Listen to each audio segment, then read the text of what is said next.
Hello दोस्तों, मेरा नाम है जयप्रकाश और आप सुन रहे हैं रीडर्स जर्नी। आज हम जिस जातक कथा के बारे में सुनेंगे उसका नाम है दशरथ जातक। बोधिसत्व एक समय एक राजकुमार था।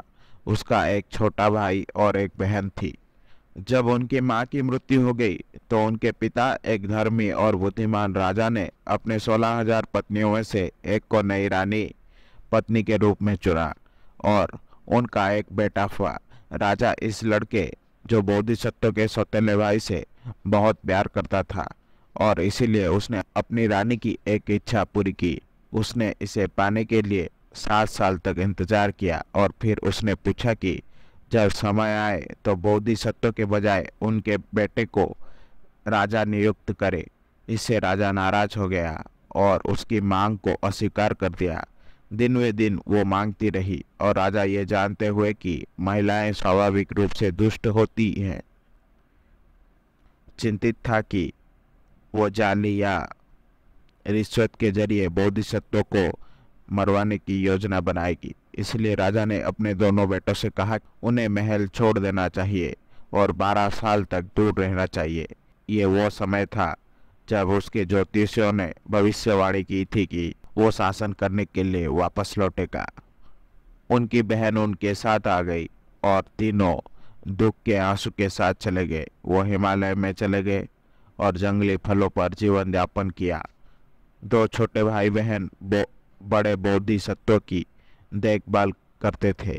अपने बच्चों को खोने से दुखी राजा की मृत्यु मात्र 9 वर्ष बाद हो गई। रानी ने अपने बेटे के ऊपर शाही छत्र चढ़ाने का आदेश दिया, लेकिन महल के सलाहकार वफादार थे और उन्होंने मना कर दिया।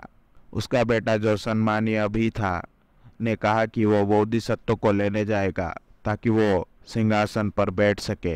एक बड़ी सेना के साथ उसने 500 प्रतीक मुकुट, छत्र, तलवार, चप्पल और पंखा लिए जंगल में चला गया। जब बोधिसत्व के भाई और बहन भोजन इकट्ठा करने गए थे, हालांकि उसके सौतेले भाई ने अपने पिता की मृत्यु के बारे में बताते हुए रोया, लेकिन बोधिसत्व ने इसके बारे में सुनकर कोई भावना नहीं दिखाई। लेकिन वो जानता था कि उसके छोटे भाई बहनों में उसकी सर्वज्ञ बुद्धि के कमी है और वे दर्द सहन नहीं कर सकते हैं। इसीलिए जब वे लौटे तो उसने उन्हें एक तालाब में खड़े होने का आदेश दिया और जैसा कि अपेक्षित था, समाचार सुनते ही वे पानी में बेहोश हो गए। फिर एक साथ रोए और विलाप किया। उसके सौतेले भाई ने बोधिसत्व से पूछा कि वो शोक क्यों नहीं करते।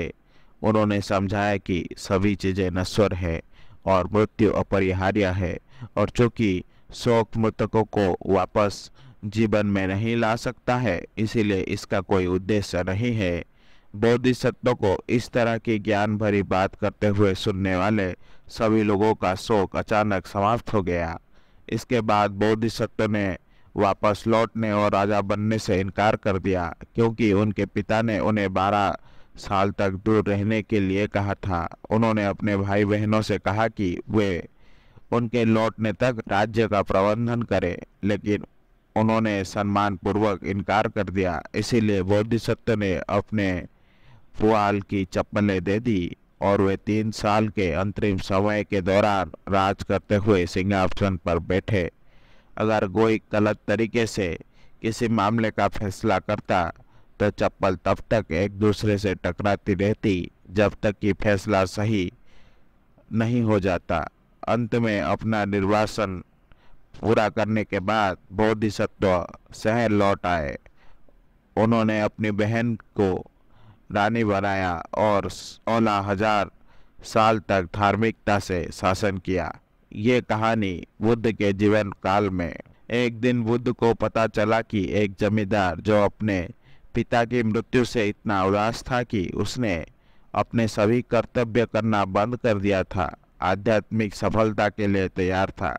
इसीलिए सुबह की भिक्षा पूरी करने के बाद बुद्ध उस व्यक्ति के घर गए और उसे ये कहानी सुनाई ताकि उसे सिखाया जा सके कि सभी चीज़ें अस्थायी है और इसीलिए दुख व्यर्थ है।